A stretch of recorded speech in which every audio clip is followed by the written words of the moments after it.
도르지의 코리안 드림. 네팔에서 건축공학자로 일하던 도르지는 한때 자신의 경력을 자랑스럽게 여겼다. 하지만 현실은 그를 다른 길로 이끌었다. 3명의 아이들은 점점 자라며 더 많은 교육비가 필요했고 연로한 부모님은 병원 치료를 받아야 했다. 네팔에서의 월급만으로는 이 모든 것을 감당할 수 없었다. 그래서 도르지는 과감한 결정을 내렸다. 한국의 산업연수생 제도를 통해 조선소 용접공으로 일하기 위해 먼 타국으로 떠난 것이다. 도르지가 처음 한국의 대형 조선소가 모여있는 거제도에 도착했을 때 모든 것이 낯설었다. 한국어는 단순한 인사말 정도밖에 몰랐고 배를 만드는 일은 예상보다 훨씬 힘들었다. 네팔에서 사무실에서 도면을 보고 건축을 계획하던 그가 이제는 두꺼운 장갑을 끼고 불꽃이 튀는 용접기를 다뤄야 하는 상황이었다. 처음엔 정말 힘들었어요. 한국어도 어렵고 용접 기술도 익숙하지 않았죠. 하지만 가족을 위해 버텼어요.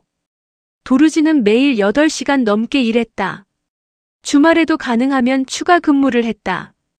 그의 목표는 하나였다. 돈을 모아 가족들에게 더 나은 삶을 선물하는 것.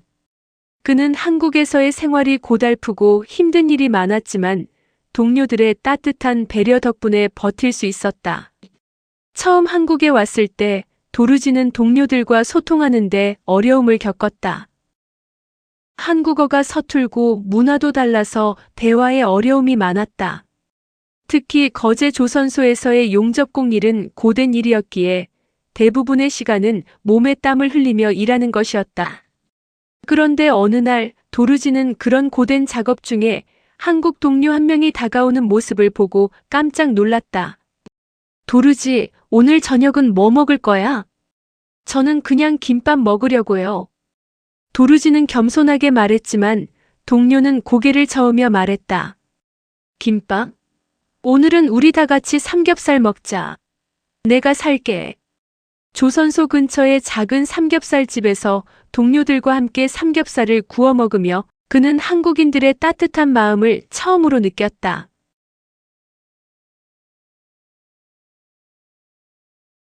도르지, 돈 많이 벌어서 네팔로 돌아가면 우리 잊지 않을 거지.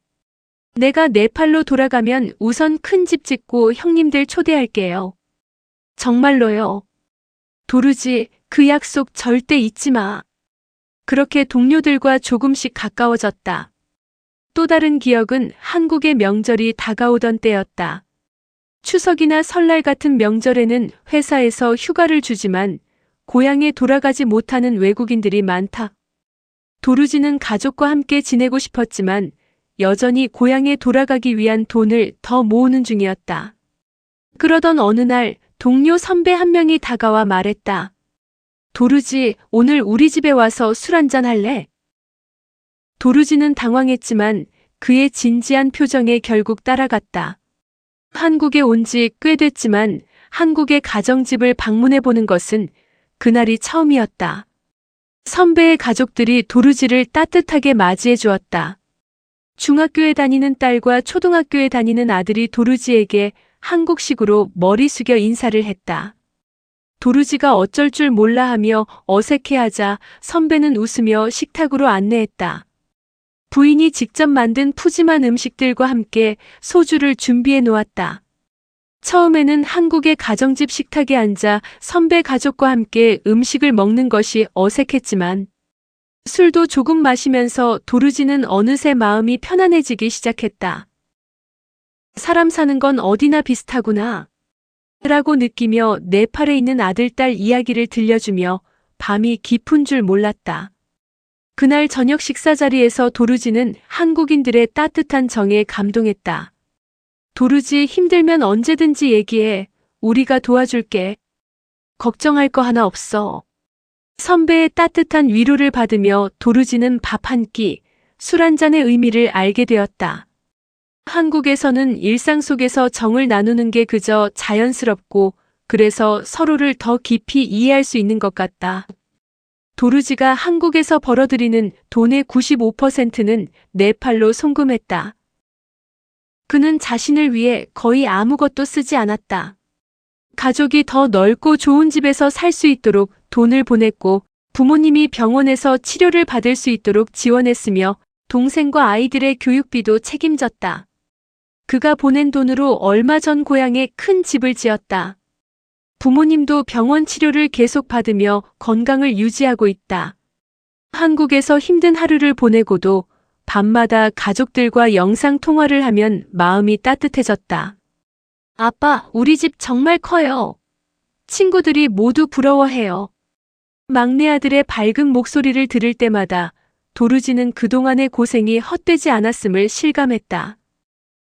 도루지는 앞으로 2년 정도 더 한국에서 일할 계획이다.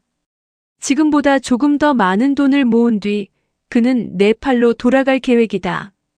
그가 꿈꾸는 것은 단순히 편히 쉬는 삶이 아니다. 동생과 함께 예식장 사업을 시작하는 것이다. 네팔에서는 결혼식이 중요하기 때문에 결혼식장 운영은 좋은 사업이 될 수 있다. 한국에서 배운 것들이 많아요. 성실함, 시간 약속, 철저한 관리. 이 모든 걸 네팔에서도 적용하면 사업이 잘 될 거라고 믿어요. 이제 도루지는 가족을 위해 일하던 삶에서 자신의 꿈을 펼치는 삶으로 나아가려 한다. 도루지에게 한국은 단순히 돈을 벌기 위한 곳이 아니었다. 끈기와 인내를 배운 곳, 가족의 꿈을 실현할 수 있도록 도와준 곳, 미래를 설계할 수 있는 가능성을 열어준 곳. 비록 한국 생활은 쉽지 않지만 그는 후회하지 않는다. 그는 이제 한국을 떠나도 여기서 배운 모든 것을 가슴에 품고 네팔에서 또 다른 꿈을 펼칠 준비가 되어 있다. 도루지는 가족을 위해 떠났지만 결국 자신을 위해 돌아가고 있다. 그의 코리안 드림은 단순히 돈을 버는 것이 아니라 가족을 지키고 스스로 새로운 미래를 개척하는 이야기였다. 그리고 그는 여전히 한국인들의 따뜻한 정을 기억하며 언젠가 그 정을 고향에 있는 사람들에게 돌려줄 날을 꿈꾸고 있다.